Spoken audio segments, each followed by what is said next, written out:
Hi everyone, how are you guys doing? Hope all is well. I'm pre-recording this because tomorrow I have a doctor's appointment that's probably going to take a while. But I still wanted to be able to upload a video tomorrow. I've had a request to kind of go over tubey stuff to help prepare people who know that they're going to be getting a feeding tube. Getting a feeding tube is life-changing. Physically, mentally, emotionally, you know, it's there and it's going to change your life. The day I walked into my doctor's office, I was literally in the hospital at least 3 days every week for, you know, severe dehydration, non-stop vomiting, extreme pain. I had lost about 55 pounds, and I was down to 100 pounds. My brain functioning, it was shutting down on me. You know, I could no longer express myself the way I needed to. Cognitively, I couldn't think right. My body was weak, things like that. He walks in and he looks at me, gives me a hug, and says, "Dahlia, I want to admit you for," and I started crying. I knew what he was saying, and I didn't want the feeding tube. I felt defeated at that point. You know, I couldn't fight this anymore, and I was completely wrong. You know, getting this feeding tube changed my life.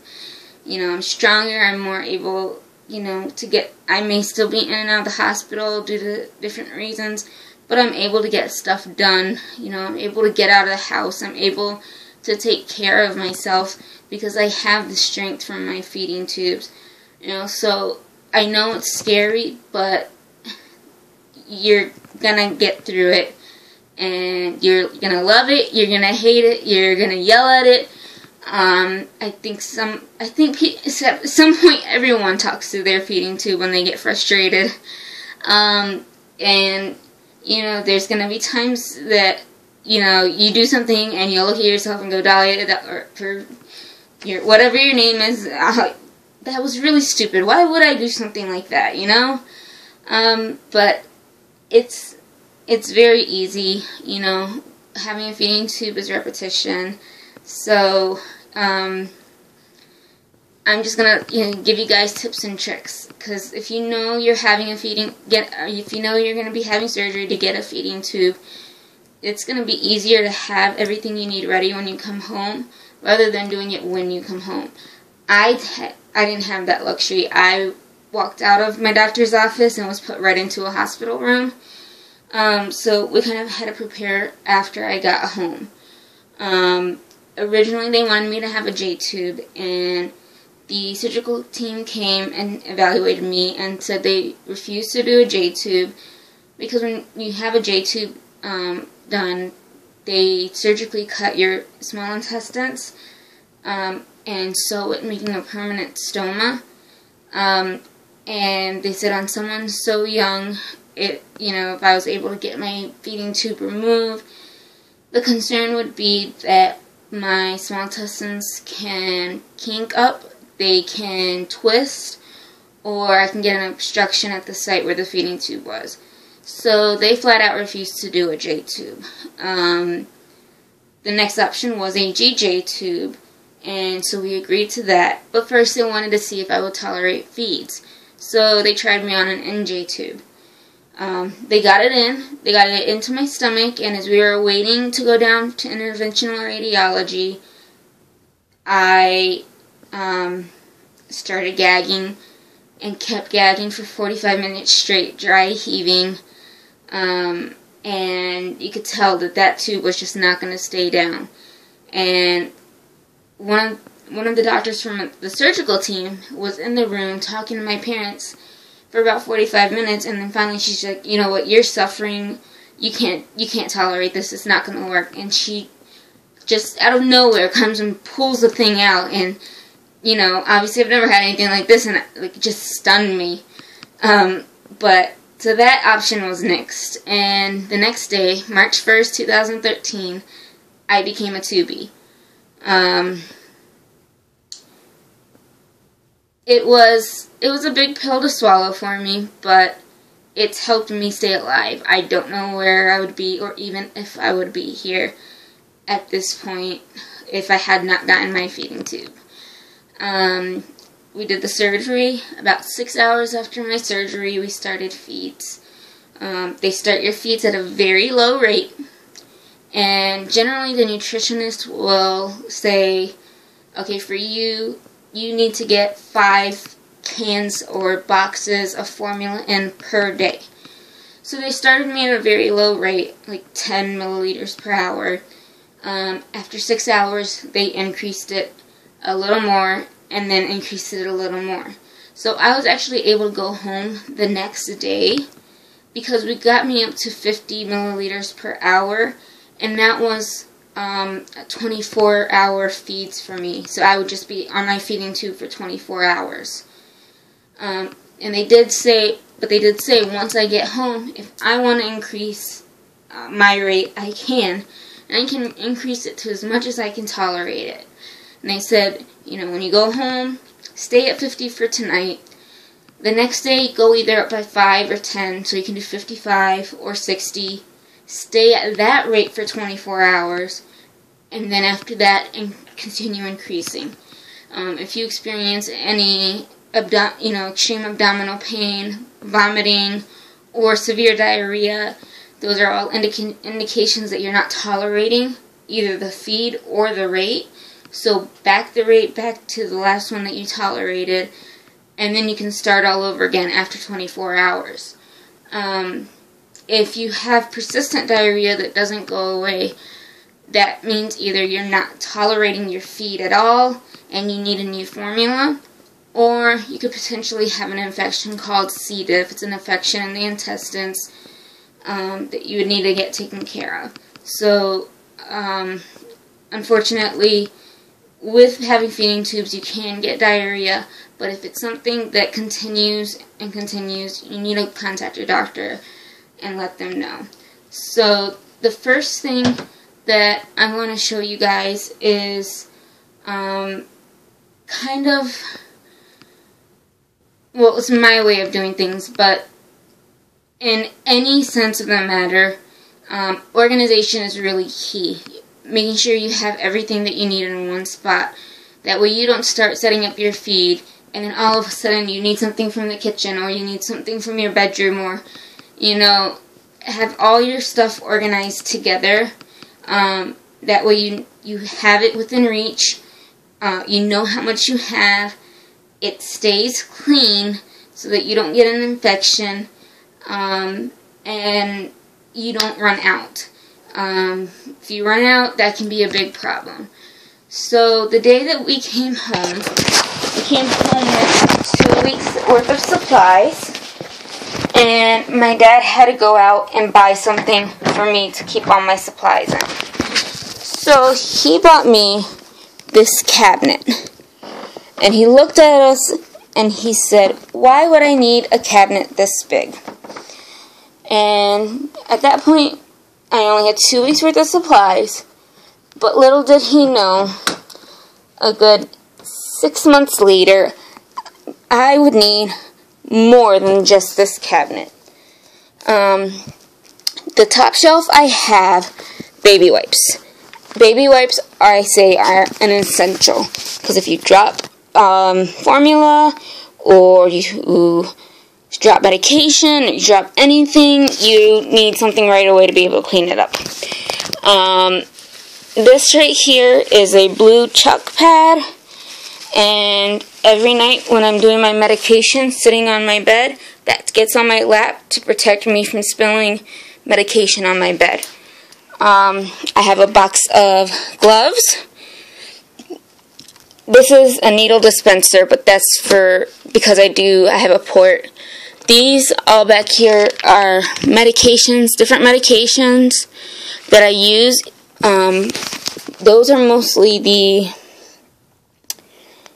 second bottle of one of two. So if I pull that bottle down, it's time to call in for a refill. I have all my port supplies, so my dressing kit, my needles, those are all here in this pink thing. And I have bottled water so that it's at room temperature.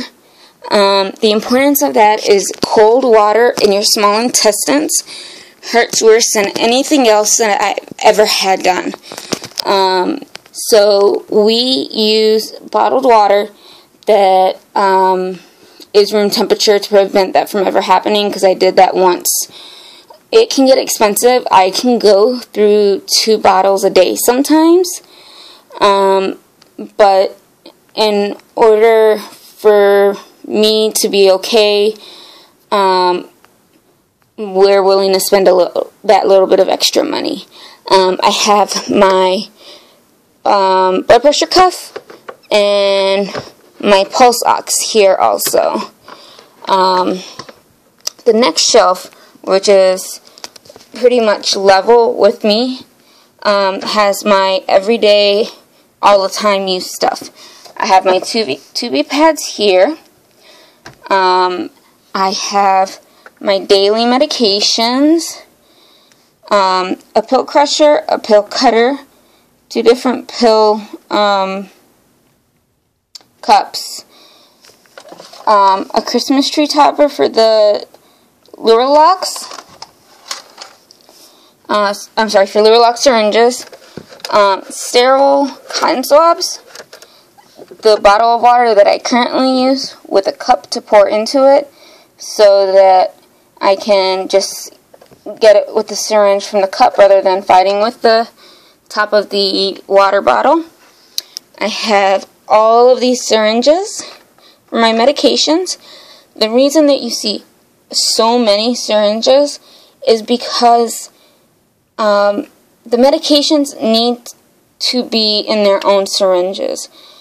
In the hospital, you will see nurses crush up 5 different medications, put it in a pill cup, dissolve it, and put it, push that way. I've talked to my nurse, I've talked to someone else, and it's really, for a short-term basis, it's okay, but long-term wise, you want each medication to have its own syringe, because mixing the medications can make you feel sick, and also, you never know when one ingredient of one medication does not respond well with another ingredient of the other, and possibly makes it inactive. So I just usually fill up all my medications, and I will push this medication, then this, then this, then this. So I just do them one right after another, and then I'll flush with water. I change these paper towel that I have underneath it weekly, just to make sure that they stay clean. I also have the extension for my G-tube up here. This little plate is what my mom uses. She'll put, or I will if I'm doing it that night, we put all the pills that need to be crushed and dissolved on here with, the syringes that need to be there, the pill crusher, and the cup so that we can mix it in the cup. And then I also have a little basket here. It's hand sanitizer, because clean hands is very important. Antibacterial ointment. An itch cream, because I break out in hives all the time. These little sterile saline waters I use. I pour it on the gauze that I use to clean around my stoma. I have a little pill cup that has these pill caps in them. A flashlight in case it's late at night and we need something in here and don't feel like turning on the bright lights. Tape that I use. A Sharpie. This right here is my lifesaver. It's called Detach All. It's an adhesive remover. So when I've been in the hospital for a long time and they've had me on a heart monitor or something, I don't let them remove that. I do, using this stuff, and it saves my skin from tearing. It's worked amazing. They gave it to me at the hospital. And then there's this barrier cream, but the zinc in it burned my skin, so I can't use it. The next level is mostly my stuff for my port, heparin flushes, saline flushes, alcohol swabs, medications. I take two different anti-nausea medications. Tygan is one of them, and it is given intramuscularly, so I give it to myself in the thigh, and then I also have IV Zofran that I do through my port. Down here, I have paper towels, always important, just in case you make a mess of something, and trust me, one day you will make a mess. Feeding tube bags are in this green bin, and I have a fallen tower of Peptamin over here, and then my extensions go in this basket, all of them. The bottom, I have extra bags. I have the bags I use to empty out my stomach. They're leg bags, so I get 4 of those a month. And I have extra chucks and extra ABD pads that I put under the paper towel where the syringes are. And then also an extra MSS bin.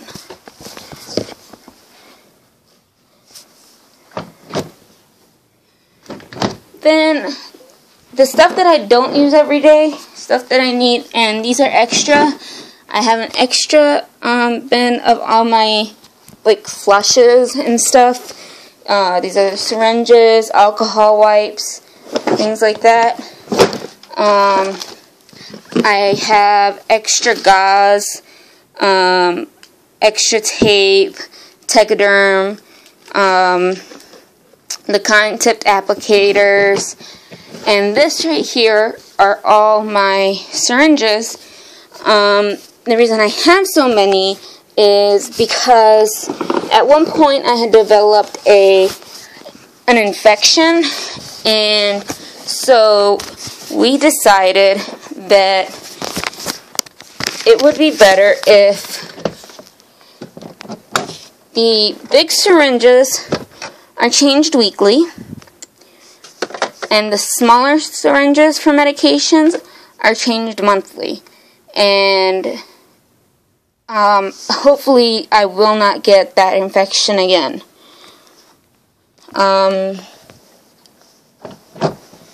The other thing that you will need is a wedged pillow. If you see this, it starts out flat here and it comes up to about 12 inches, I believe it is. The reasoning behind a wedged pillow is because when you're running your feeds, especially if you run them at a very, very slow rate, if you lay flat, you will end up with feed in your stomach, and that can make you sick. You will also get a backpack, or you should get a backpack from your company, and it'll have a bunch of compartments, and then you should have a small one that gives you direct access to the front of the pump. And that's about it, really. I can't think of too much more right now of what you would need. Everybody's different. I suggest on waiting to get a tubie pad, to buy the tubie pad material, the material ones, because when I had my long tube, and I had my long tube for about 6 or 7 months before it was changed to a button, I had constant problems with drainage, and I was changing my gauze 4 times a day, And to do that with the material ones, you'd have to buy so many or do the wash so often. It's really not worth it in my eyes. So I kind of say, you know, just hold off a couple of weeks at least. Let your stoma start healing first. Use the gauze ones, and I would just tape the top of the gauze so that it would stay closed.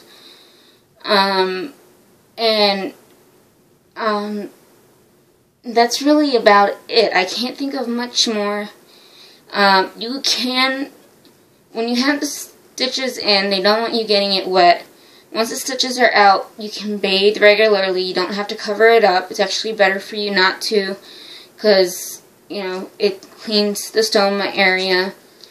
You can go swimming, but they kind of advise against anything swimming in a public pool or a lake, ocean, without covering your feeding tube with something that water seals, because if it's like a public pool, you never know if someone's animal or someone else has peed in the pool, and that can get into your stoma, and that's just not going to be a pretty sight. So that's really about it. You know, like, make sure your hands are always clean when you're dealing with your stoma. Clean when you're dealing with, you know, all your other stuff, because you don't want bacteria to transfer. Stay calm. Things are going to happen. If it gets clogged, you can always try warm water. You can try aspirating, which means, you know, pulling back on the syringe and pushing it to see if maybe you can get that to move out of place. You can try Coke. I say be careful with trying Coke, just because it is going into your small intestines. And typically straight carbonated anything does not go into your small intestines. So I wouldn't do that too often. If you can't get it unclogged, go to the emergency room. They have different ways to get it unclogged. You know, if something happens, don't panic. Keep calm. You know, there's things that can be done to help you. You know, another thing I actually do suggest is to get the protective mattress covers that they use for toddlers who are potty training, so that the mattress won't get wet if they pee in the middle of the night, because your feeding tube can become disconnected while you're moving in the middle of the night if you're not paying too much attention. And if that becomes disconnected, your pump is going to continue running, so you'll get feed all over the bed. But on top of that, once there's no pressure pushing into your feeding tube, the pressure in your body starts pushing stuff out of your feeding tube. So you're going to get that yellow fluid that's in your small intestines, and the smell is it's revolting. It's like 1,000 times worse than vomit. I've had it happen to me twice, and I haven't had it happen again since I've gotten my button, because the connection is a lot tighter. But I mean, it happens to everybody once. So now, you know, forewarn, get something to protect your mattress. It'll save you money. AMT makes clips to make sure that that doesn't happen. I'd never tried any of those. They also can make extensions kind of like mine, that, you know, you can have your feed running and put in medication at the same time. You know, there's a lot. Having a feeding tube can seem overwhelming, but it really isn't. You know, a couple of days after you get home, you'll have your own routine, you'll have your own setup, and you're going to get through it just fine. You know, like I said, just prepare, have an area where you have all your stuff, whether it's in your room, a different room, your kitchen. you know, but that's where you're going to do your nightly routine or daily routine, whatever, to get your feeding pump started, to get your stoma clean, things like that. And if you're organized, you know, you'll get through it. You know, everything will stay clean, everything, you'll know what you'll need, you know what you don't need, and, you know, you'll live your life like it's not even there. So, you know, don't stress too much. Like I said, it's a love-hate relationship, but you can do it. Thank you. If you guys have any other questions, let me know. Bye.